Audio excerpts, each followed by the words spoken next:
Jai Shriman Narayan. Jai Shriman Narayan. Jai Shriman Narayan. Jai Shriman Narayan. Jai Shriman Narayan. Jai Shriman Narayan.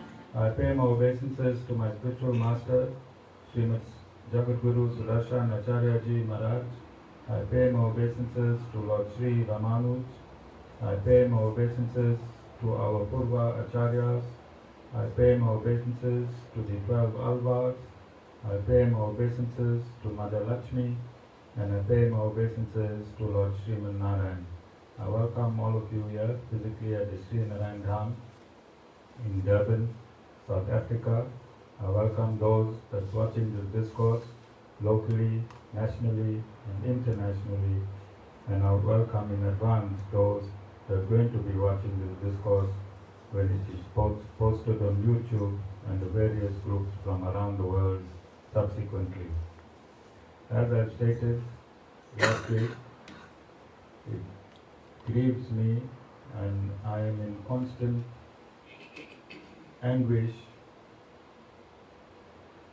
when noticing the interreligious violence that's happening around the world. And this is also evident in India and Indian politics. It also grieves me that only 1% of the population of India itself and Hindus around the world know their scripture. It is this indifference of understanding the scripture that has allowed the surge of violence in India itself. Also, the father of the Abrahamic religion, namely Jews, Christians and Islam, you will find each of these religions battering each other around the world. And this is a point, or a turning point, where all the religious leaders and spiritual masters need to find a common ground and teach their followers the absolute truth. It was on this basis that I started differentiating between religion and Sanatan Dharma last week. I said there can be no comparison between Sanatan Dharma and all the other established religions of the world. And I gave my reason. I stated that every religion, the founder of every religion belonged to a previous religion.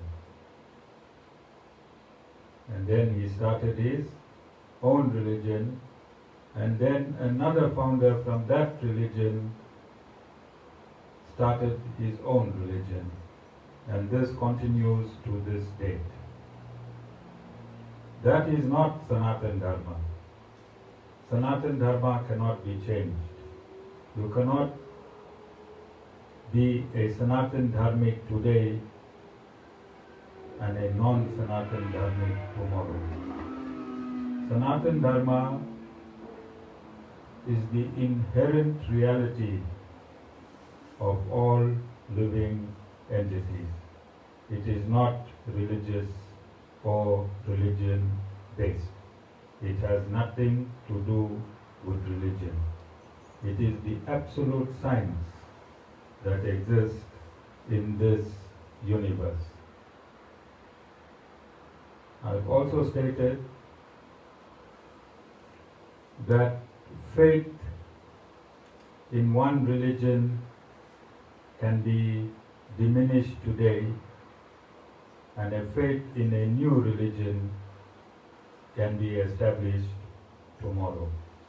Sanatan Dharma cannot be diminished at any state, either whilst in creation or in dissolution. Sanatan Dharma, as I've stated last week, is the motherboard of the universe. Sanatan Dharma is the motherboard of this universe, and religion can be compared to the components of this motherboard, where they cannot inherently compare themselves to the motherboard itself. An IC or a capacitor in a motherboard cannot compare itself to the motherboard. And that is the difference between religion and Sanatan Dharma. So Sanatan Dharma is the actual science on how humanity should live on this planet Earth and all the living entities within this universe. So I'll give you an example. Every function that we have here, Mataji sends people to our neighbors to break mango leaves. Then we see mango leaves draped together with flowers in a garland. We drape these inside the ashram, at our doorways, and wherever we can. What is the purpose of using mango leaves?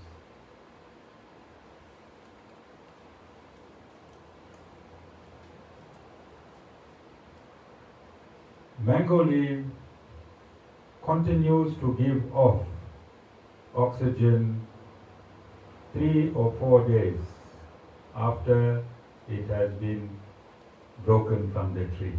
So mango leaves continues to give off oxygen after it has broken from the branches for up to 3 or 4 days.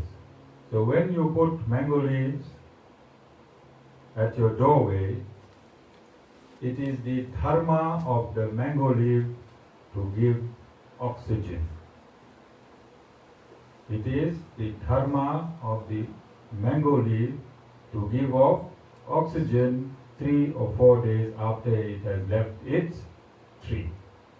Do you understand what is Sanatan Dharma?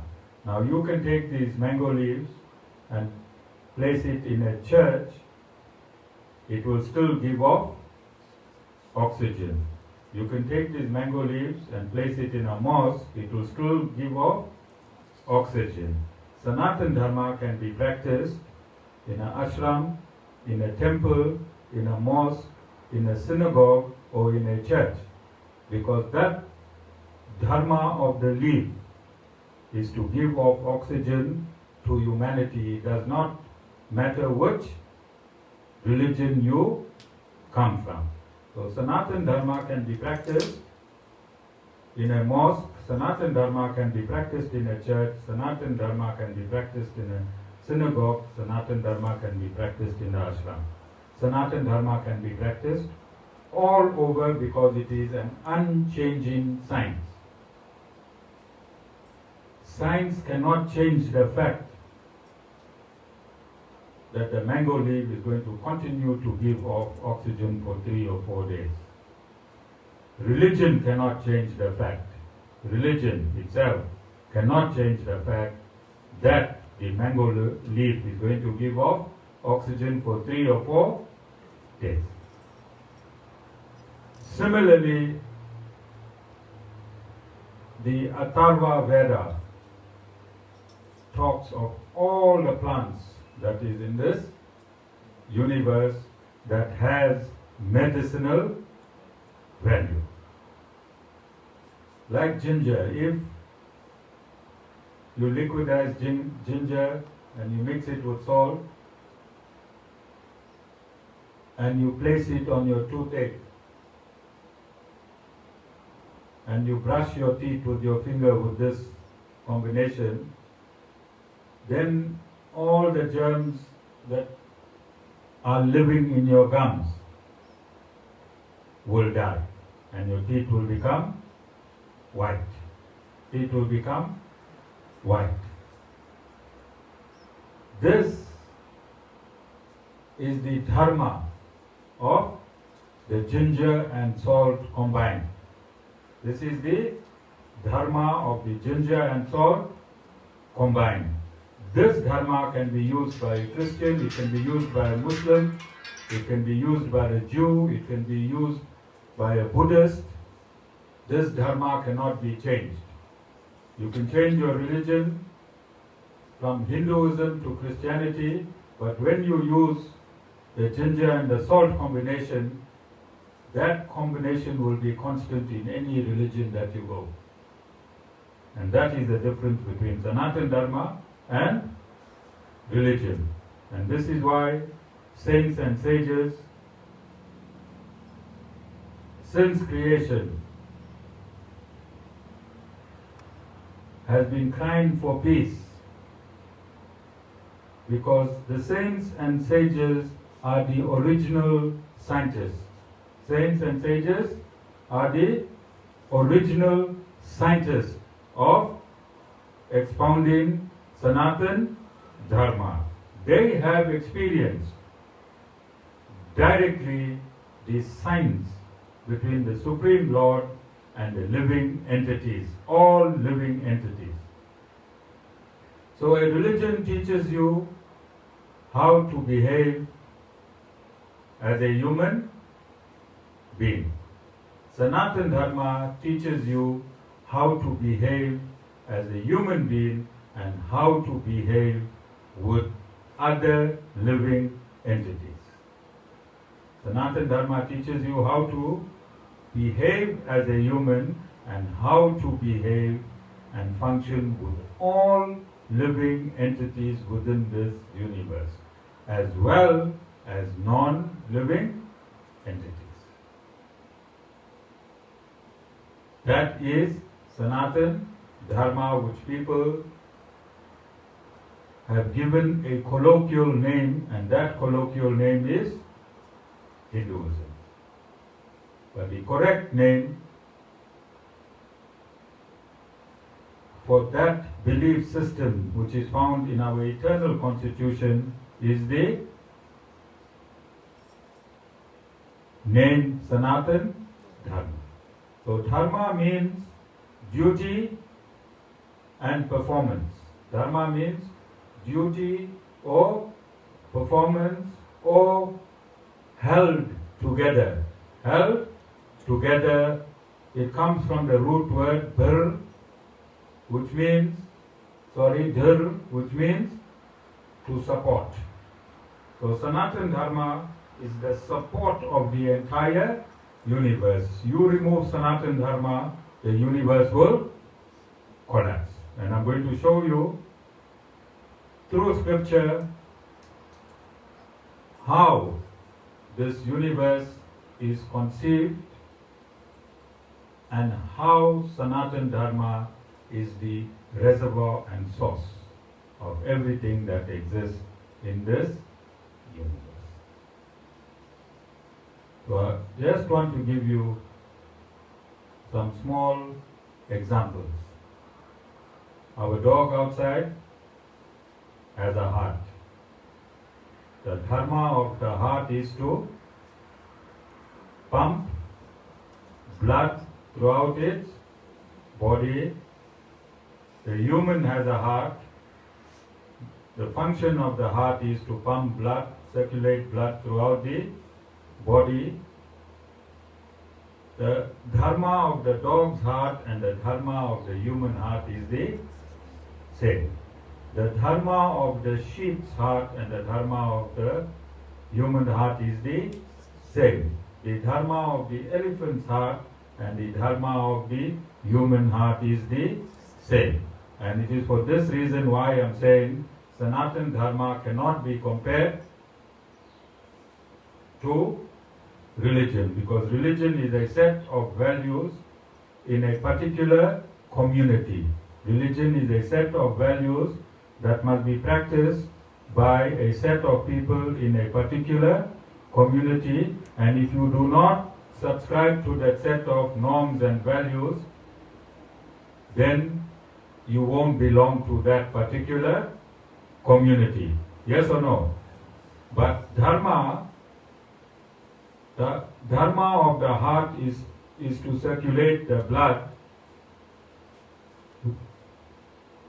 That is constant. If you're a Hindu and you convert to Christianity, the Dharma of the heart will never be changed.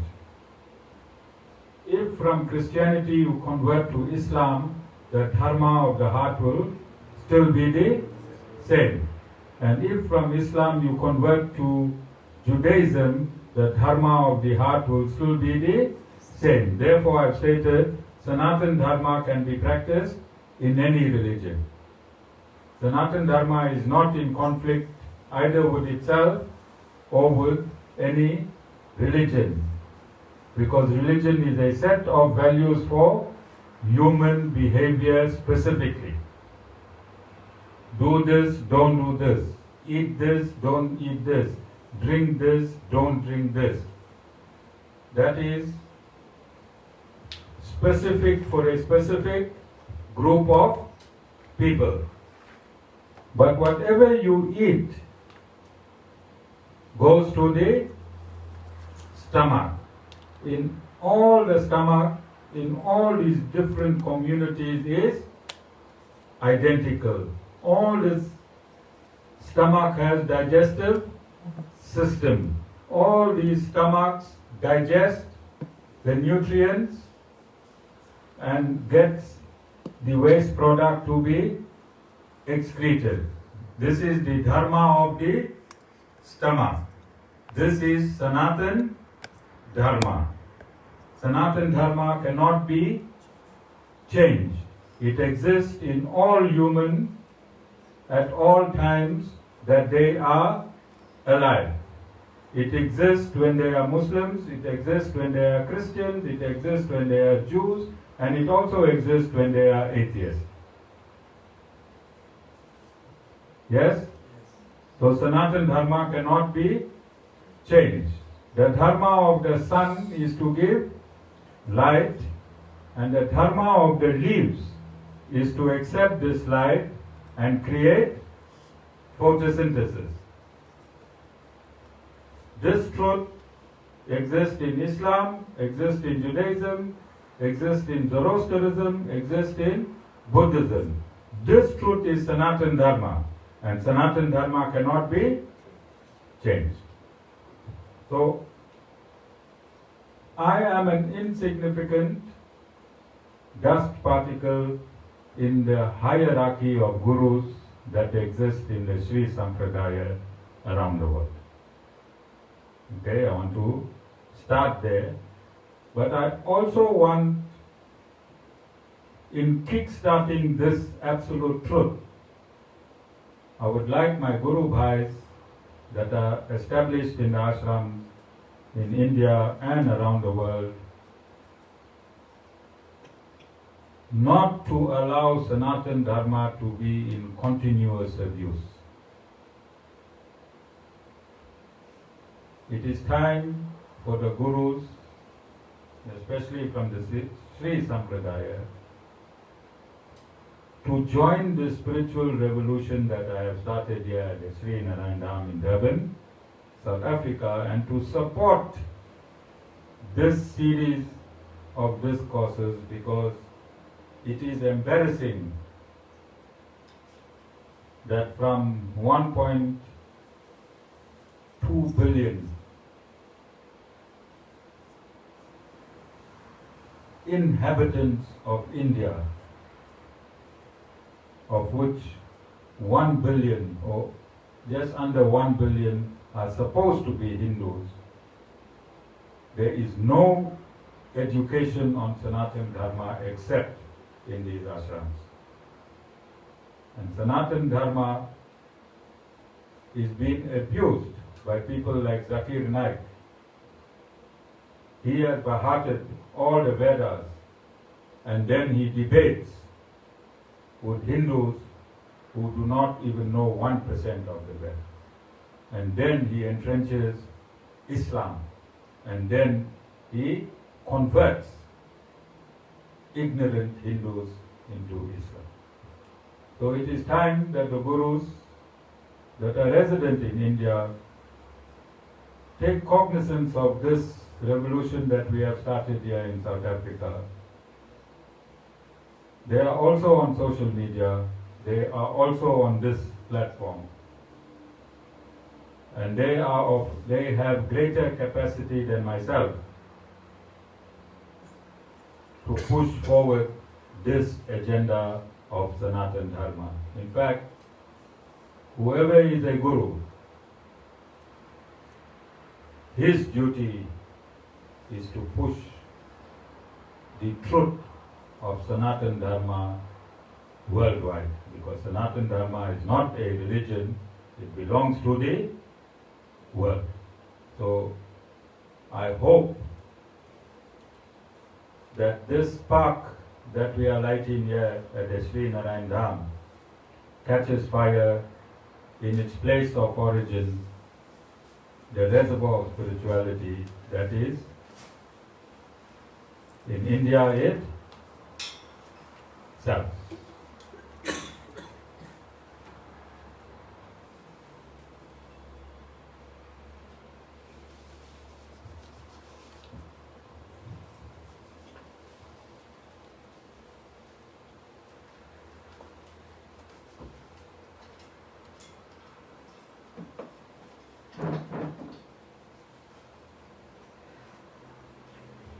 Coming back,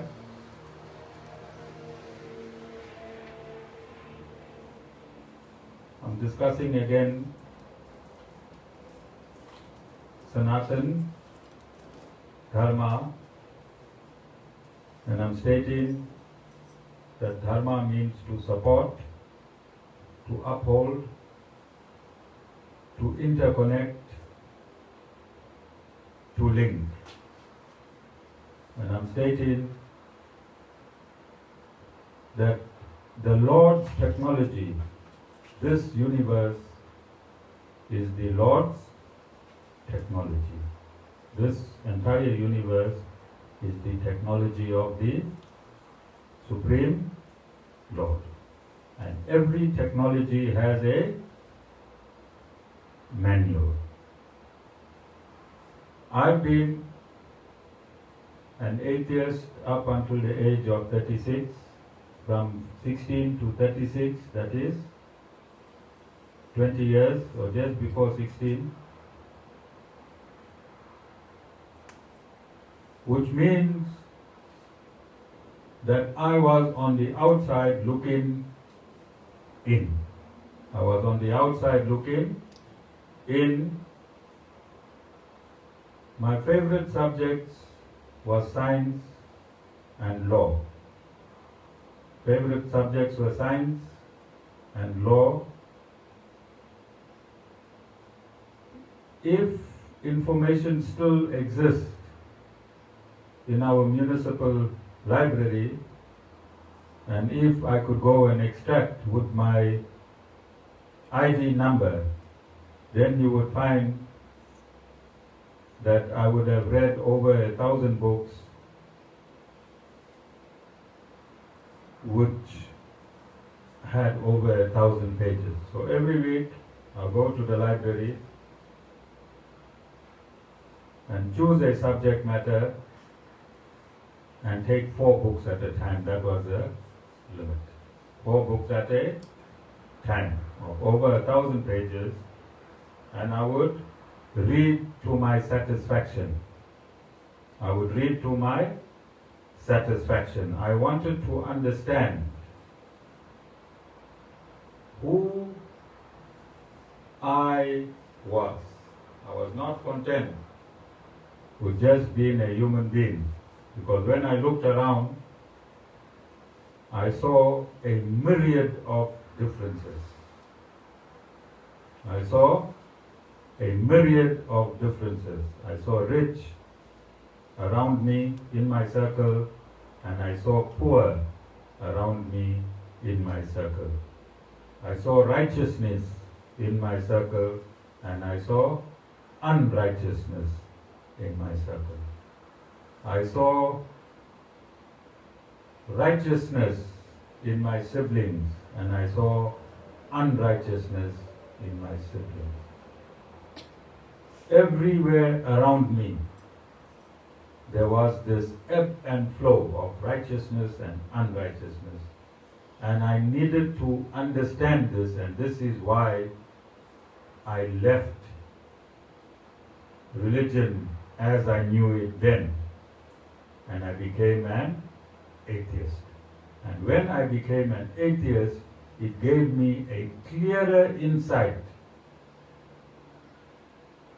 for I had no bias. I was not biased. And in this unbiased state, I started looking for answers. I wanted to know why this difference exists in humankind. I wanted to know why we had blacks, why we had Indians, why we had colors, why we had Chinese. I wanted to know why in one family, one child was a criminal and the other child was a chief justice.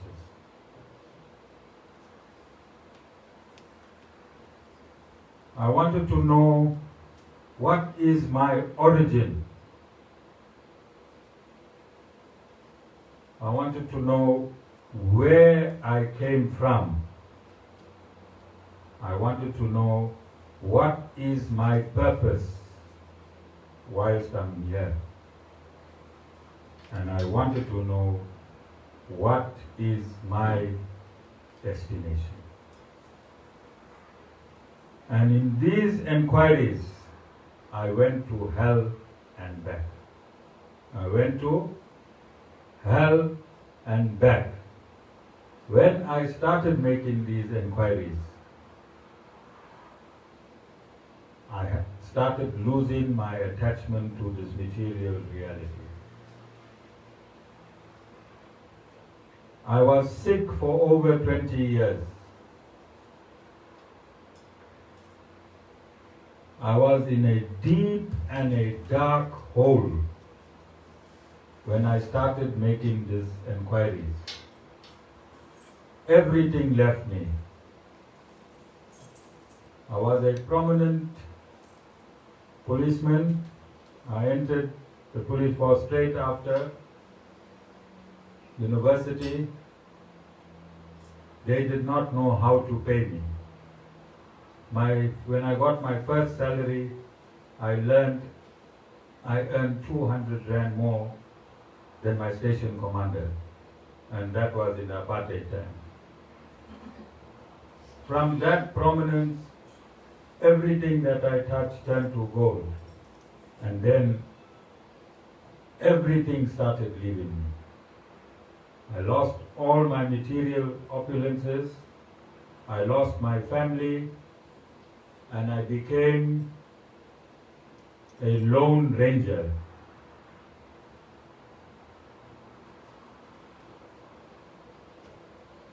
This was because I wanted to know who I am. I wanted to know what's my purpose. I wanted to know all that is existent in this universe. What is the action and reaction? And I had a deep desire to understand the cause and the effect. This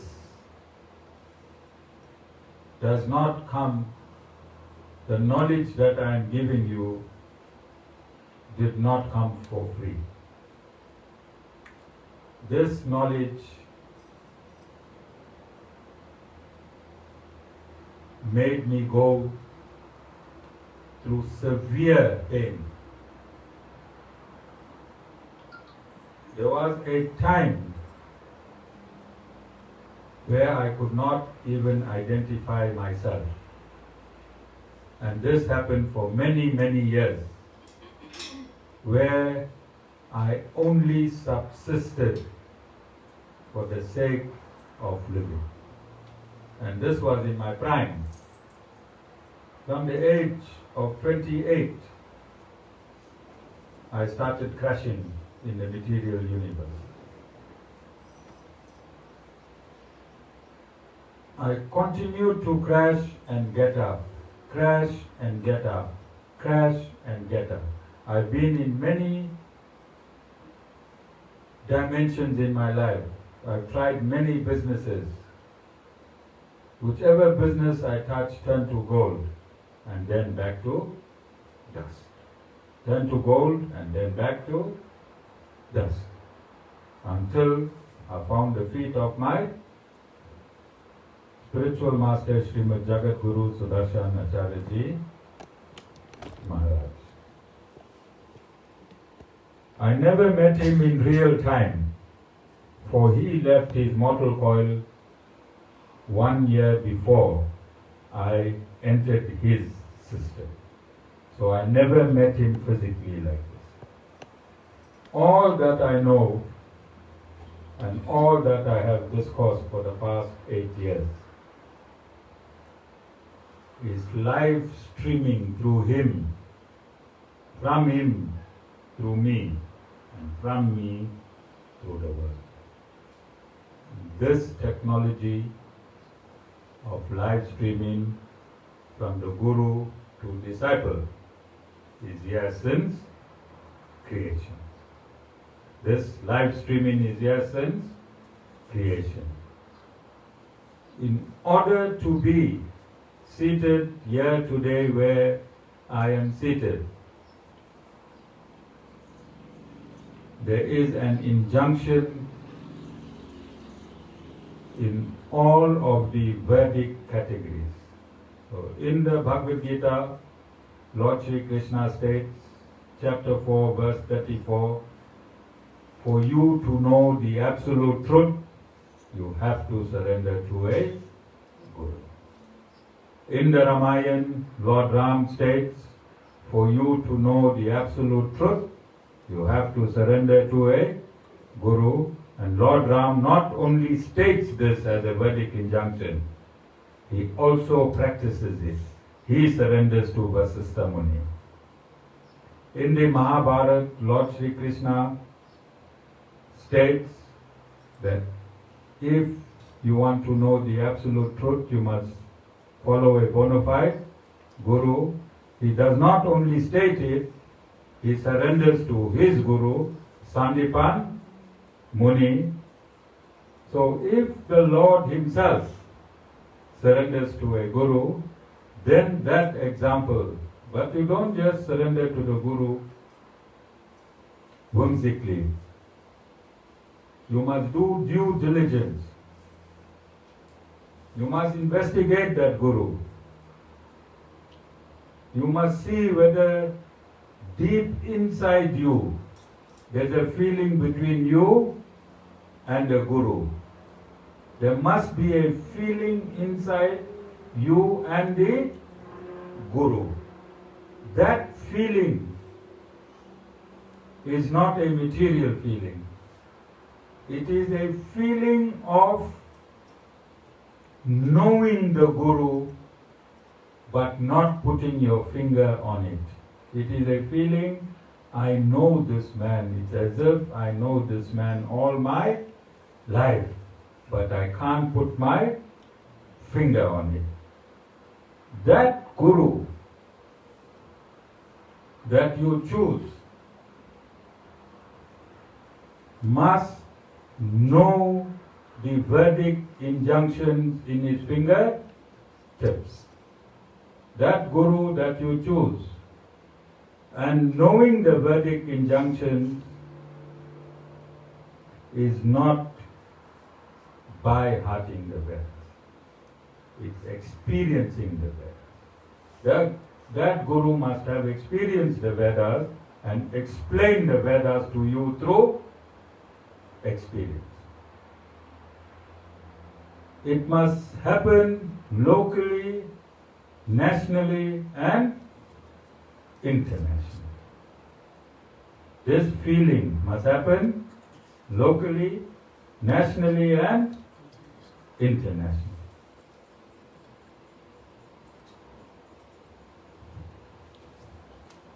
We have had a person from Nepal who came all the way from Nepal. He had a desire to wash my feet and take the water back to Nepal. How far is Nepal? How many kilometers is Nepal, you think? 6 to 8,000? Never met him in my life. He never met me in his life. He came all the way down from Nepal, washed my feet, took the water and went back. And then he was reprimanded by his mother for not taking an old dhoti of mine. So he came back from Nepal to Durban, took the old dhoti and went back to Nepal. This happened about 4 or 5 years ago. It's on live Facebook. You'll find it in my memories. Then, 2 weeks ago, Vishwadhar Ramanuj Das had an email from Texas whereby there's a gentleman in Texas who wants to take initiation from me. I have not met him, not seen him, he has not met me, but he has seen me through social media. He read my discourses and he sent me a WhatsApp and he stated that he knows I am his Guru.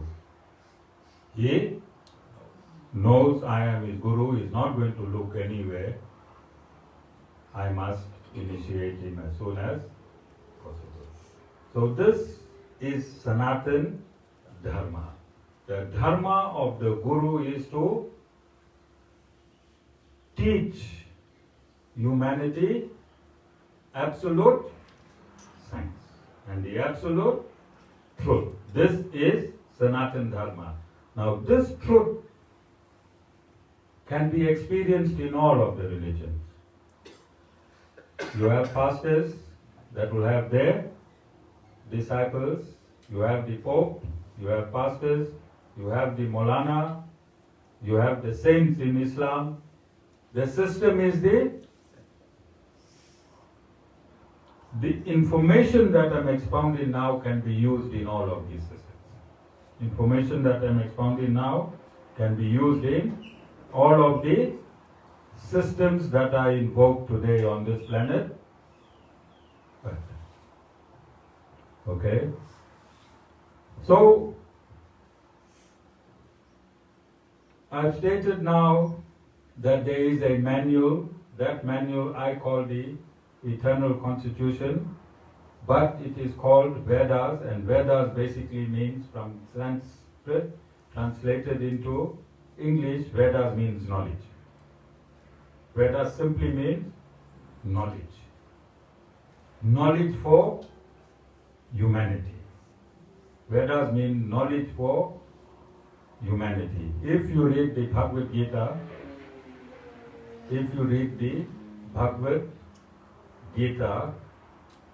you will find it is spoken by Lord Krishna. Now, if you take the name Krishna and translate it from Sanskrit to English, Krishna simply means all attractive. Krishna simply means all attractive. Don't you think that the Lord, one of his descriptions should be all attractive to say? The Lord. The Lord's, one of his descriptions should be all attractive. The name Ram simply means the source of all pleasure in English. The source of all pleasure. Don't you think the Lord should be described as the source of all pleasure, and you will hear in this ashram Narayan. You will hear the name Narayan. Narayan simply means the source and goal of all living entities. Narayan means the source and goal of all living entities.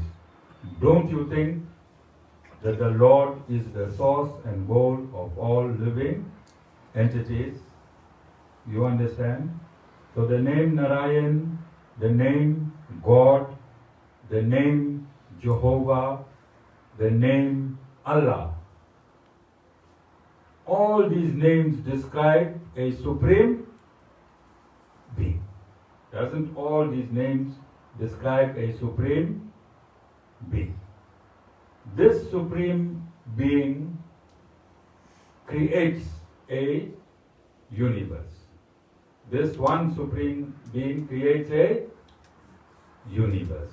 In this universe, he inserts all living and non-living entities. If there were two supreme beings,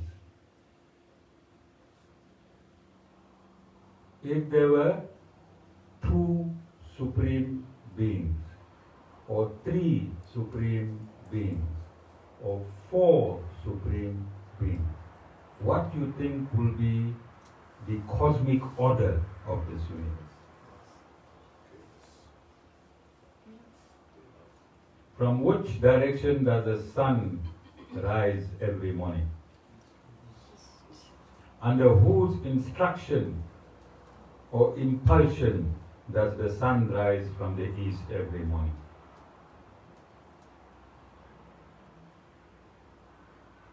Can anything just happen? If you take a bag of cement, a bag of blue stones, a wheelbarrow, a hosepipe, and put all of these things together, will your house get built?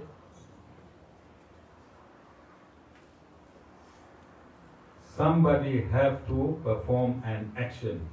A living entity has to perform an action and combine the non-living entities into a particular entity. Yes or no? If you keep all the raw materials there, nothing will happen. So if the sun rises from the east every morning,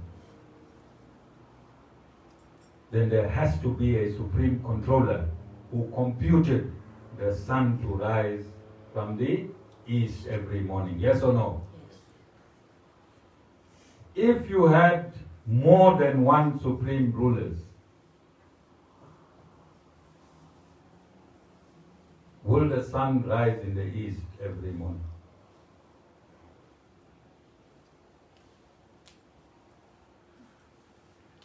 Two of us cannot agree on one thing all the time. Two of us, cannot agree on one thing all the time. Yes or no? And we are so insignificant compared to the supreme being that can create an entire universe. Are you understanding the logic of what I'm saying? So if there are 5 supreme beings that created this universe,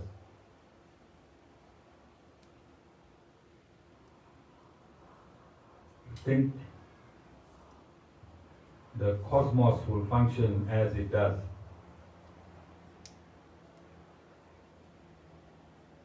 All of you understand? So there can only be one supreme being. How do we know scientifically that there is only one supreme being?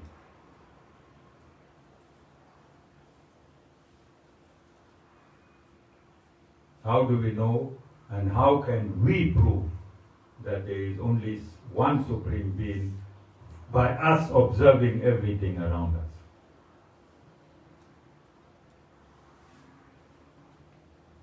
So in all the human beings, all the hearts are the same. They can be interchanged. Yes? All the kidneys are the same. Whether you are Muslim, whether you're a Jew, whether you're a Christian, whether you're a Buddha or a Buddhist, your heart is the function of the heart is and there is no stamp on the heart. Why there is no stamp on the heart? Because if there's a soul manufacturer, there is no reason to put is there any reason to put a stamp if there's only one manufacturer? All of you understand? Is that not a scientific deduction of the absolute truth that there can only be one supreme being? You understand? One supreme being. Because the same heart can be born a Hindu, it can become a Christian, it can become a Muslim, it can become a Buddhist. All of you understand? Everyone is understanding. So Sanatan Dharma deals with the universe as a whole, every aspect of the universe. And I said myself that in order for me to find myself,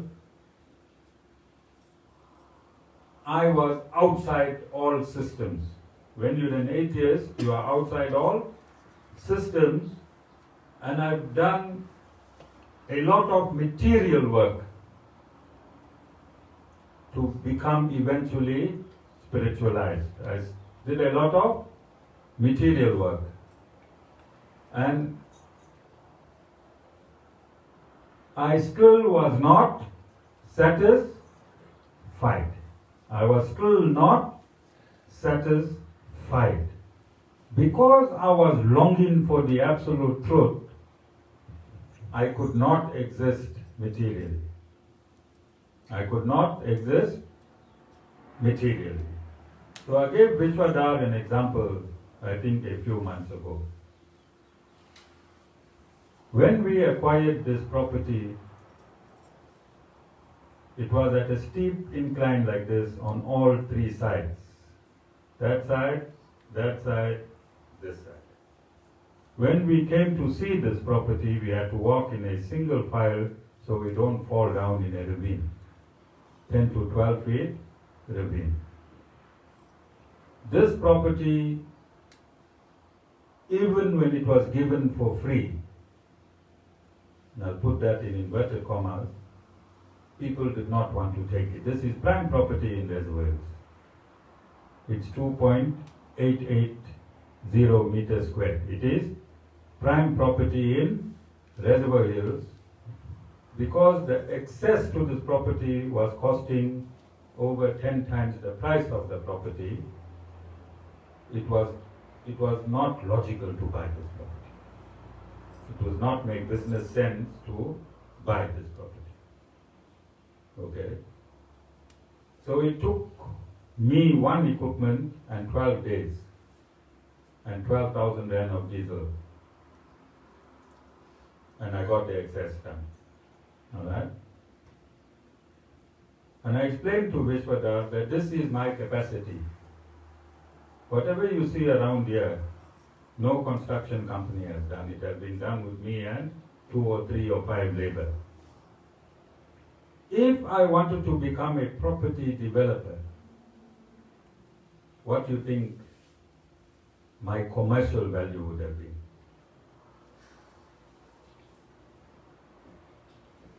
You understand? Because this is my inherent capacity. Now we can park 30 vehicles down, 15 vehicles here, and you can come up and down in a dual driveway, which was inconceivable when we saw this property.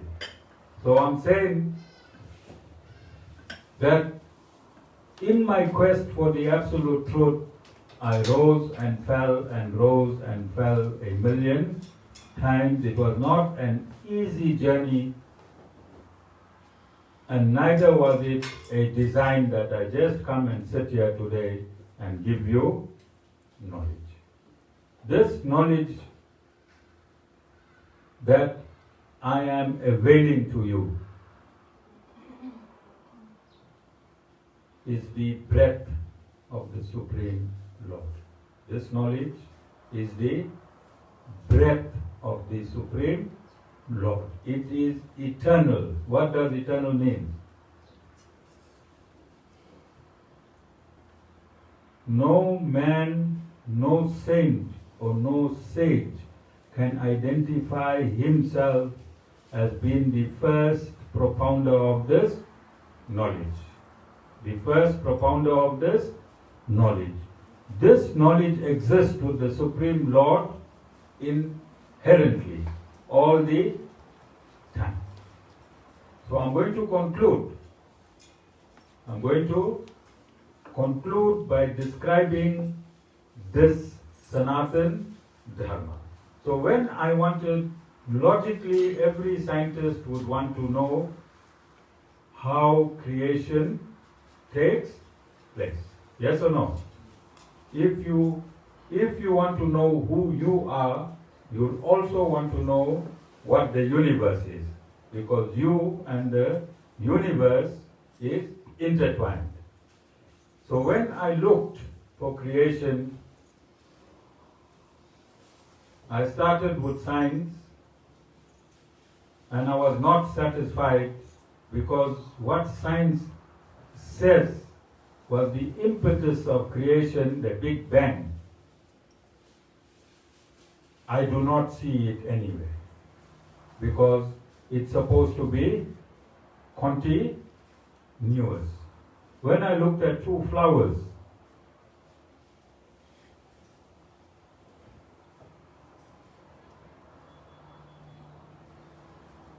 the Big Bang doesn't work here. These two flowers had a painter. These two flowers had a painter. Chemicals could not have painted these flowers. You understand? So I was not satisfied with the Big Bang theory. I said there has to be something deeper than the Big Bang. And so I went into religious scriptures. When I went into all the religious scriptures, creation is a very, very small part. Creation is very, very small in all the Abrahamic religious scriptures. And then when I went to the Vedas, I found that step by step creative process. A step by step creative process. And I said, okay, if there is a universe, then there has to be a manual. I have now found this manual. And from this manual, I am going to expound on a weekly basis, simultaneously showing you the difference between religion and Sanatan Dharma. Then I will teach you Dharma. Alright? So, before this ashram took this shape, physically, where do you think this shape was of this ashram? Nothing can manifest without a thought. Nothing can manifest without a thought. So I'm building a circle over Lord Narayan so that I can place a dome on that circle.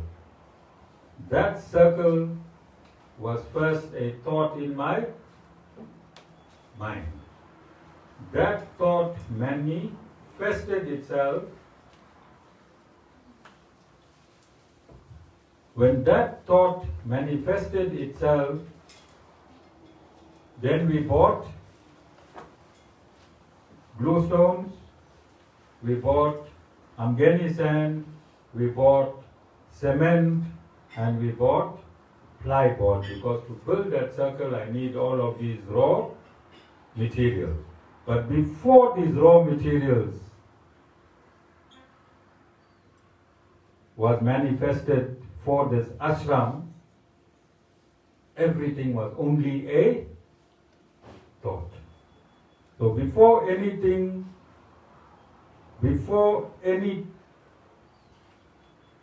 aspect in this material universe takes place, there's a thought behind it. There is a thought behind it.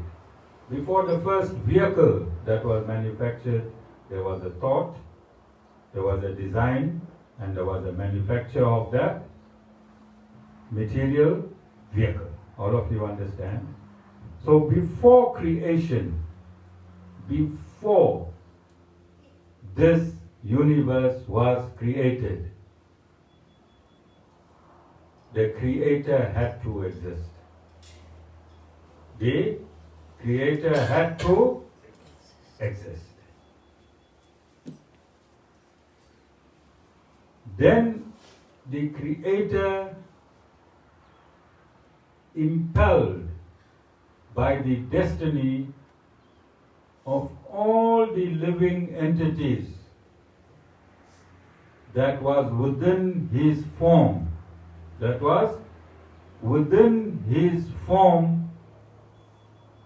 thought. The Creator thought, let me be many. The Creator thought, let me be many. You understand? If the Creator did not think first of creating this universe, then there would be no universe. But the difference between us human and the Creator is whatever the Creator wills, it materializes through His willing. Whatever we think,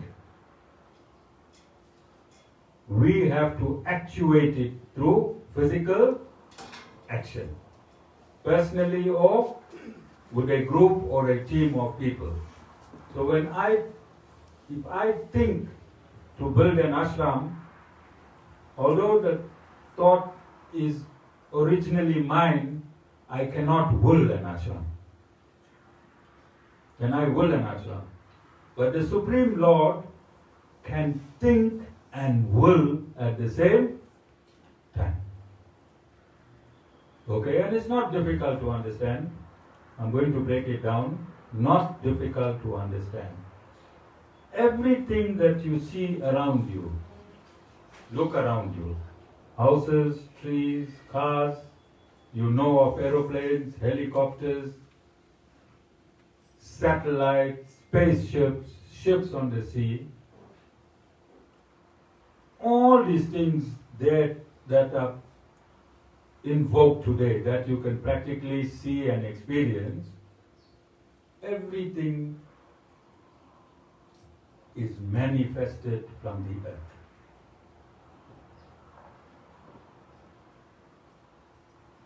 Understand what I'm saying? Everything that exists on the surface of the earth,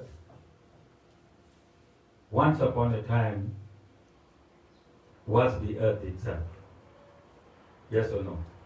This dhoti I'm wearing is from the earth. The tires in your car is from a rubber tree. The metal engine is soil. What has not come from the earth? What has not come from the earth that you see around you today?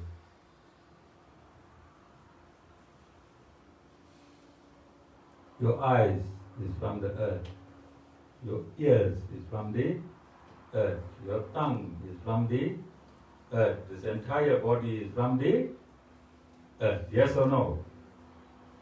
Yes or no? We have 5 elements here on earth. We have space. Do we have space? Can you see space? We have air. Can you see air? We have light. Can you see light? We have water. Can you feel water in your tongue? And we have a combination of these 4. When you combine these 4, it becomes earth. When you combine these 4, it becomes earth. And let's understand this with ourselves and our own experience. If you bury a human body, it decomposes. Yes? The space that a human body takes when it was alive, what happens at death?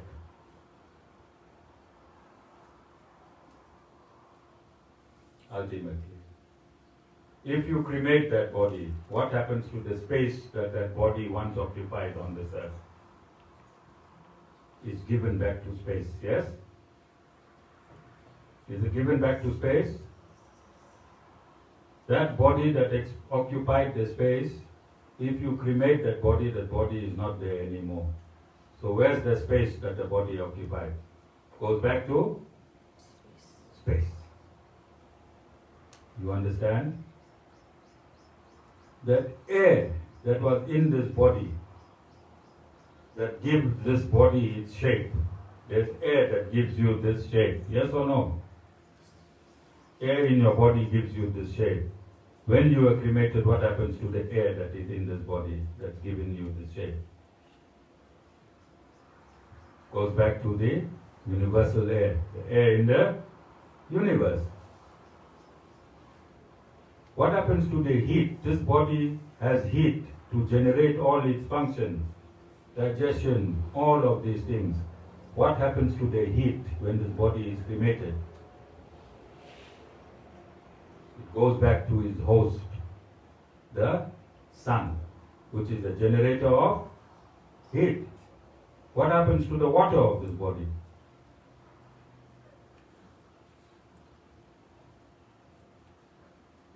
It is evaporated by the sun and returns back to water. And then what happens to the remains of this body? It merges back into earth. Yes or no?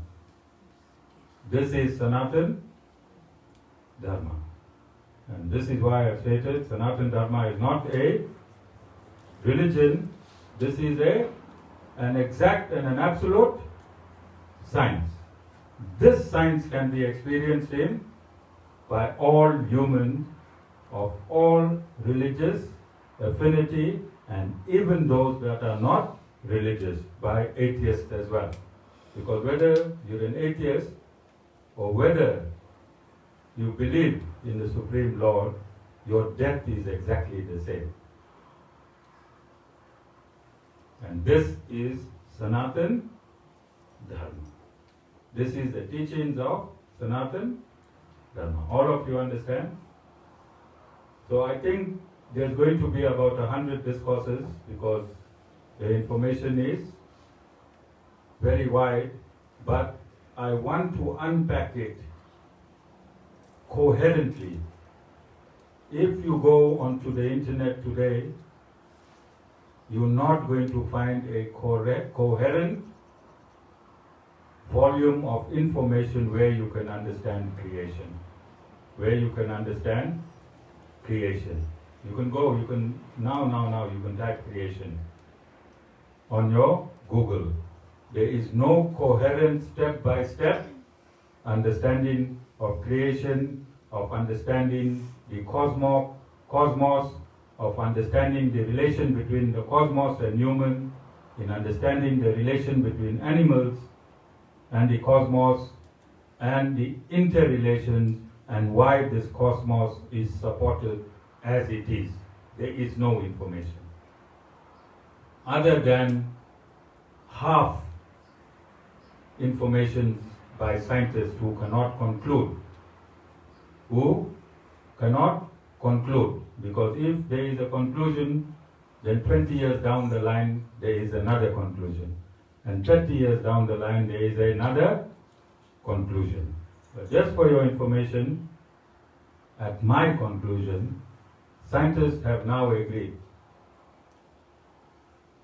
Scientists have now agreed that there is an intelligent principle behind creation.